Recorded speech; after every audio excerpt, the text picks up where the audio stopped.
ইসলামী আন্দোলন বাংলাদেশ কর্তৃক আজকে আমরা ২৭ নং ওয়ার্ড থেকে এখানে আমাদের বিস্কিট এখানে ১৫০ কেজি বিস্কিট কিনে নিয়ে আসছি ২৭ নং ওয়ার্ডের পক্ষ থেকে। এই যে বিস্কিট ১৫০ কেজি বিস্কিট কিনা হয়েছে এবং এখানে আমাদের পানি কিনা আছে ২৭ নং ওয়ার্ডের পক্ষ থেকে ৬০০ লিটার ৬০০ বোতল পানি ১০০ কেস 2 লিটার করে এবং এখানে আরো হচ্ছে আমাদের 10 বস্তা মুড়ি। এখানে মুড়ি 200 কেজি মুড়ি 200 কেজি মুড়ি আমরা ২৭ নং ওয়ার্ডের পক্ষ থেকে আমরা কিনে নিয়ে আসছি 10 বস্তা মুড়ি।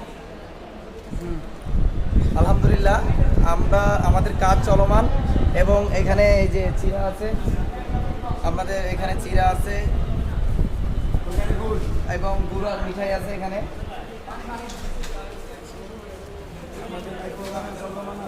মিঠাই আছে, চলতে থাকবো আমাদের কাজ চল।